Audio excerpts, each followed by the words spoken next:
증권통 K 시간입니다. 오늘장 복귀해보고요. 내일장 전략까지 함께 들어보겠습니다. 오늘은 신한투자증권의 이호석 PB 연결돼 있습니다. PB님 안녕하세요. 네, 안녕하십니까. 이호석 PB입니다. 네, 오늘 시장 상승으로 거래 마쳤는데 오늘 흐름 어떻게 보셨어요? 네, 오늘 전체적으로 본다면 흐름 괜찮았다라고 말씀을 드려야 될 것 같습니다. 미국 소비자 물가지수 CPI죠. CPI 그 발표도 앞두고 있었고 또 금융통화위원회도 앞두고 있는 상태에서 장 초반부터 상승하는 모습을 조금 보여주었었고요. 전체적으로 보았을 때 뒤쪽에 있는 이벤트를 앞두고도 시장이 생각보다 밀리지 않았다는 것으로 보아서 시장 자체는 괜찮았다 말씀드릴 수가 있겠습니다. 오늘 전체적으로 보았을 때는 이제 거래소 같은 경우에는 기관들이 주도를 했다라고 지금 판단을 하고요. 그 다음에 코스닥 같은 경우에는 외국인이 시장을 주도를 했었는데 중요한 포인트는 결국에 지수가 오른다는 것은 어느 기관이든 외국인이든 한쪽에서 이제 시장을 이끌어내는 주체가 있기 때문에 그 부분이 좀 의미가 있다라고 말씀을 드려야 될 것 같습니다. 우선 CPI 지수라든지 금통이라든지 내용들이 있기 때문에 아직까지는 조금 더 관망하는 자세는 필요하겠지만 시장 전체적으로 보았을 때는 나쁘지 않은 흐름 계속 이어가고 있다라고 정리해 드리겠습니다. 수급적인 이유에서 근거 있는 상승이 됐던 것 같습니다. 금요일장이 아무래도 이제 많은 지표들이 발표가 있는 날이다 보니까 그날이 중요할 것 같은데 일단은 시장이 좀 낙관적인 쪽으로 좀 해석을 하고 있는 것 같습니다. 오늘 그럼 시장의 종목별로도 중요했었는데 이슈들은 어떻게 좀 정리를 해볼까요? 네, 우선 이제 가장 대표적인 것이 있다면 윤석열 대통령이 아랍에미레이트로 해외 첫 순방 나가면서 우리나라 한국과 이제 아랍에미레이트 사이에 방산 세일즈 외교에 대한 기대감이 나왔습니다. 결국 이제 이번 해외 첫 순방에서 방산 분야까지 협력을 강화한다는 소식이 있었고요. 이런 내용들이 이제 최근에 이제 제가 이 코너 아니라 다른 코너를 통해서 자주 말씀드리고 있는 건데 결국은 이제 대통령이 세일즈를 하는 거든 정책적인 내용이든 결국에는 정부에서 정책적으로 나오는 내용들이 있다라고 하면 그 부분에 대해서는 연초에 좀 주목할 필요가 있다라고 말씀을 드렸었거든요. 결국에 이제 방산 세일즈와 관련해서도 충분히 접근해 볼 만한 내용들이 있다라고 생각을 하고요. 그 아랍에미레이트가 아니더라고 하더라도 폴란드라든지 이쪽으로는 이제 수주가 진행이 되고 있는 상황이었기 때문에 방산 관련주들과 관련해서는 꾸준한 시각 계속 필요하다고 보입니다. 두 번째로는 이제 현대차그룹에 관련된 내용인데요. 현대차그룹이 이제 상용차 중심의 수소차 사업 재편 기대감이 있었습니다. 현대차그룹이 이제 미래 먹거리로 수소차에 대한 것을 낙점을 했었는데 어떤 방향으로 갈지를 이제 고민을 했다가 상용차 중심으로 이제 잡았다라고 합니다. 어떻게 보면 당연하다라고 할 수가 있거든요. 일반적인 승용차 같은 경우에는 전기차로 운용을 하는 것이 충분히 가능하지만 상용차 같은 경우에는 배터리 무게라든지 충전 시간이라든지 이런 걸 고려했을 때 오히려 수소차는 상용차 시장에서 더 각광을 받을 수 있기 때문에 이 부분 생각해 본다면은 적절한 방향으로 이제 사업 재편이 되고 있다라고 좀 얘기를 해볼 수 있을 것 같고요. 거기에 추가적으로 현대차 그룹 같은 경우, 현대기아차 같은 경우가 상용차에 이제 또 수소차의 강점을 가지고 있다는 점 생각해 보면 앞으로 미래가 조금 더 고무적으로 기대되는 내용이다라고 말씀드릴 수 있겠습니다. 그리고 마지막은 이제 엔터 관련주인데요.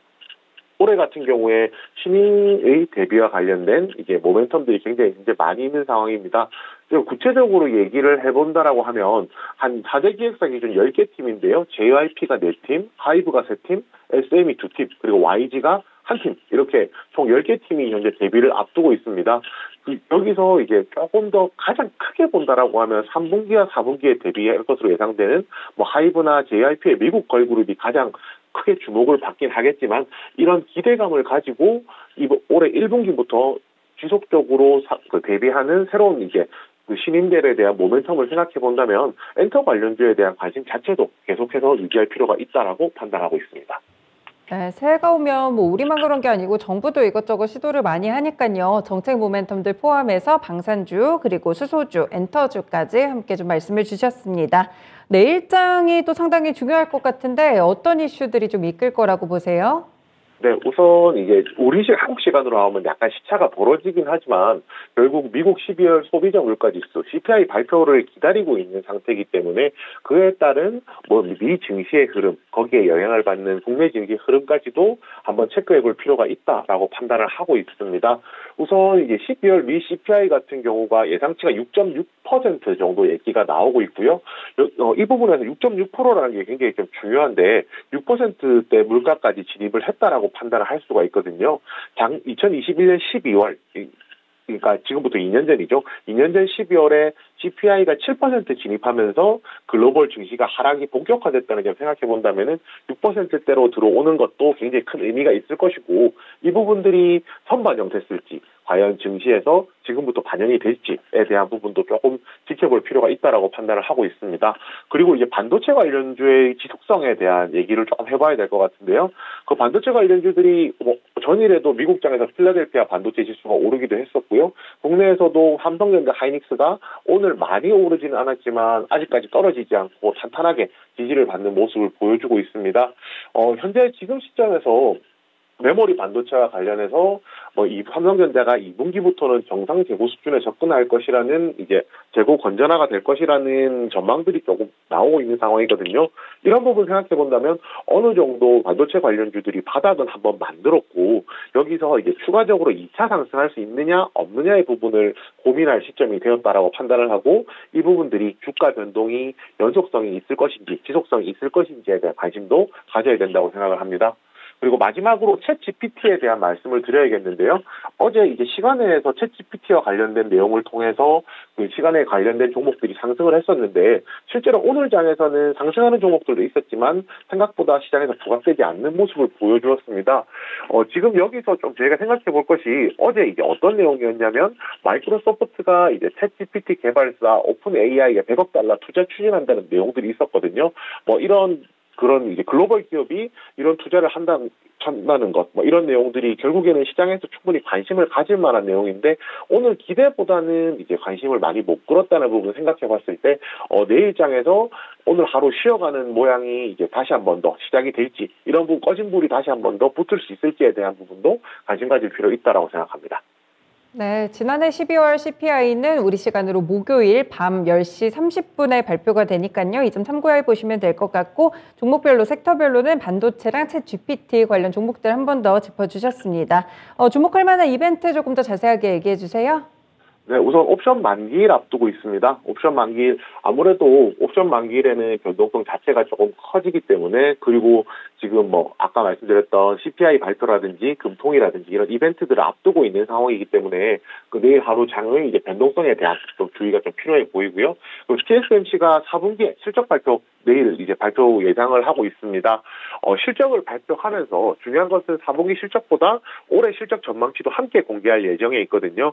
만약에 전방 수요가 약하다고 해서 보수적인 전망치가 나온다라고 하면 지금 최근에 좋았던 반도체 관련주들이 다시 한 번 더 먹구름이 낄 수 있는 내용이기 때문에 이 부분에 대한 체크도 분명히 필요해 보입니다. 그리고 지난 10월 달에 있었던 내용인데요. 카카오와 네이버가 SM엔터 지분 경쟁 관련해서 이제 재공시를 하기로 한 기한이 내일입니다. 보통 지난 10월 달에서 3개월 뒤에 재공시하기로 했었는데 이 공시 자체가 지금 수차례 재공시하겠다는 이 내용이 나오면서 뒤로 밀렸던 내용이거든요. 그렇기 때문에 내일 뭔가 구체적인 내용이 나오지 않을 수는 있지만 그래도 이제 이런 굵직굵직한 내용들에 대해서는 관심 가지실 필요가 있다고 생각해서 말씀드리게 되었습니다. 네, 이렇게 세 가지 이슈들 꼭 참고를 해보시면서 꼼꼼하게 보시는 게 좋을 것 같습니다. 마지막으로 내일장 투자 전략까지 알려주세요. 네, 돌다리를 두드리고 꺼진 불도 다시 보자라고 말씀드리겠습니다. 우선 제가 앞서서 계속 거듭해서 말씀드리겠지만은 CPI 지수 발표라든지 금통이라든지 이런 굵직굵직한 이벤트들이 있기 때문에 아직까지 시장이 완전히 돌아섰다는 생각에서 좀 적극적으로 나서는 포지션보다는 돌다리를 두들겨 보는 조금 더 이제 조심스러운 포지션이 중요할 것이라고 생각을 하고 있습니다. 그렇지만 여기서도 종목을 조금 추려내야 되는 거고요. 꺼진 불도 다시 보자는 것은 최근에 테마 같은 경우, 섹터 같은 경우가 연속성 없이 움직이는 경우가 굉장히 많습니다. 지나간 섹터에서도 이제 모멘텀이 나오면서 추가적인 상승이 나올 수가 있으니까 그런 섹터들에 대해서도 한번 관심 가질 필요 있다라고 판단합니다.